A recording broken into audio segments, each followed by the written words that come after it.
The right location was extremely important, and the rolling hills that we have here covered with trees is just really a perfect place because it's a long ways away from any activity, so it's quiet, it's secluded.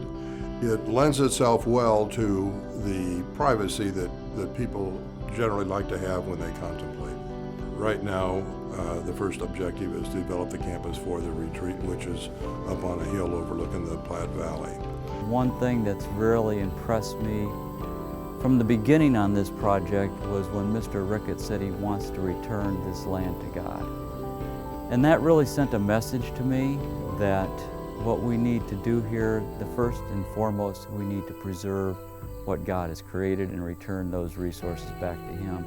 You don't go to the store to find the things that you're going to put in a project like this. You can't find them on the shelf.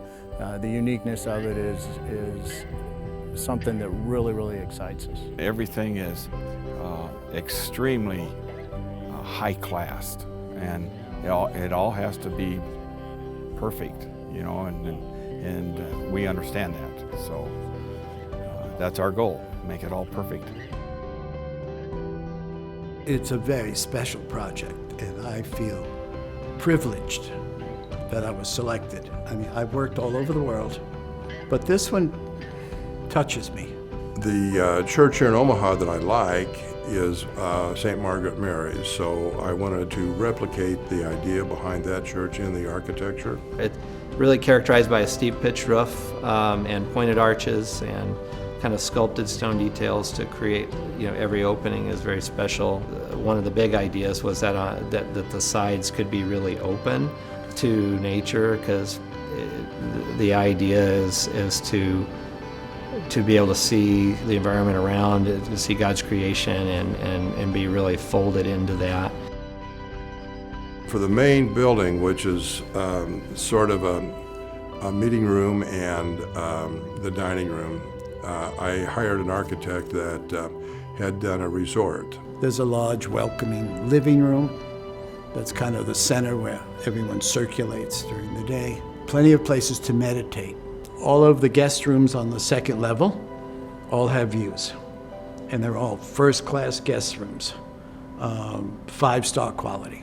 Part of the idea here in Mr. Ricketts' vision really is that with the 6 different architects is really to create different styles, different experiences for the retreatants who come to stay here. Each building here, when you come back, you'll get to stay at a different lodge that has a different theme to it, a different idea.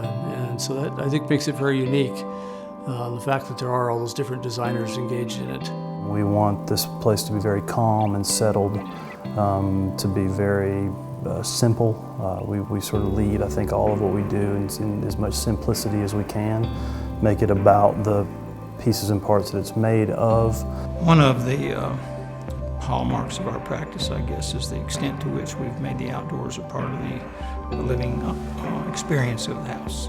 And we sort of blur the line between where the indoors and the outdoors begin and end. We're celebrating something different here. We're celebrating the spiritual potential of human beings. We have an opportunity here to create a set of stations that rivals, if not supersedes, anything done in the world. This is not a set of Stations of the Cross you've ever seen. This is a complex group of figures that have connection, have emotion, have motion, there's wind, the level of detail for the authenticity of the costuming and the dress and apparel, and it's done of its time. A lot of the stations don't seem to pull people in the way I think that ours will, and part of that could be that many of them are sort of two-dimensional. They're in windows, or they're in bas-reliefs, or they're in small stages, and ours is truly walk amongst it. That's what we're creating here.